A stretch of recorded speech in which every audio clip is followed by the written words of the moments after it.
Next up, the Israeli military has said its strikes on Iran have already shaken the country's clerical leadership. The military has stated that the campaign is aimed at deepening damage to Iranian military and terror infrastructure as Israel seeks to reduce what it calls an existential threat. A military spokesperson has said that operations will continue until objectives are met. Let's listen in.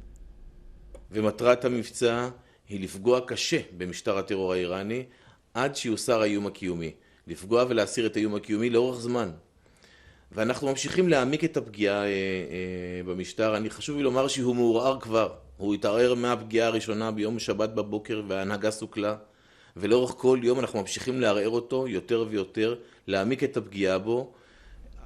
And now joining us again is Professor Veselin Popovsky. Sir, earlier we discussed that essentially Iran has isolated itself in a sense, that they have hit missiles into Dubai and neighboring countries, right? Saudi Arabia, Qatar, Kuwait. Of course, the Hezbollah is now involved, and there's an ongoing war in that part of the region as well. How do you believe that Iran will be able to come back for this? I know we just discussed Reza Pahlavi and the government, but from a military standpoint, do you believe that they have enough missiles to keep this war going on for 4 to 5 weeks, like Trump has initially said, or said earlier in the week? Do you believe they have those capabilities? Iranians don't have those capabilities. These are just talks. Remember last time when in September 2025, again, the response was very minimal, very symbolic, very short. And sooner Iranians stopped doing that, retaliating, and rather, well, I understand the pain of being hit and Ayatollah Ali Khamenei to be killed and senior commanders to be killed. But that's just the simple message here is elect a proper government that will stop any support for Hezbollah, Hamas, and the Houthis and other terrorist organization, and open for inspectors all the facilities so that there is no doubt that the enriched uranium that Iran needs is for civilian use. That's so simple. If I'm in charge of that, I will simply say everybody is welcome to visit any Iranian facilities and to make sure that these are civilian use enriched uranium facilities. And on another hand, yes, then tomorrow the Iranians can stop supporting Hezbollah and Hamas and Houthis.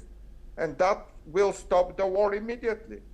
Israel will not hit any other target anymore if they have a responsible government in Tehran, which does two things: to stop supporting terrorists and to stop developing nuclear weapons. It's so simple.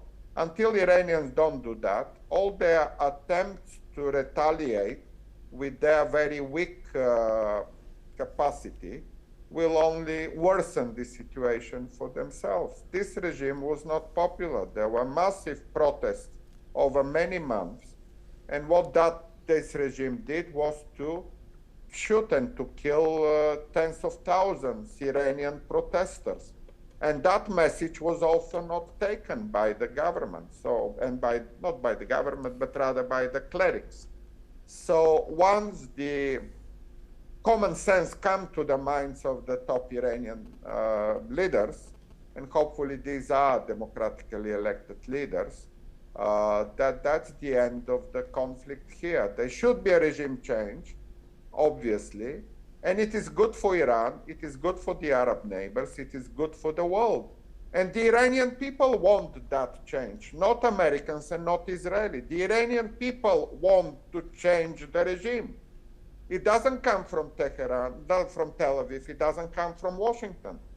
That's what we need to understand and to support the change of the regime by the Iranian people. The same what happened in Egypt during the 2011, the same what happened in Libya in 2011. The Arab Spring brought to change of regime. The Eastern European countries get rid of communist regimes by popular revolts in 1989. That's what should happen. The regimes don't change because of America, by the way. The Eastern European communist regime went down because of the popular revolt. Egyptians also removed Hosni Mubarak by popular revolt. Libyans removed Muammar Gaddafi by popular revolt. At the end of the day, when Bashar al-Assad, after 12 years of civil wars, went down because of the Syrians, not because of America. No single American went to Libya. No single American went to Syria.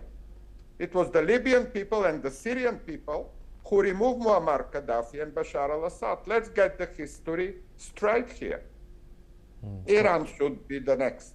Iranian people should bring a government that stops supplying terrorists and that stops developing of the weapons.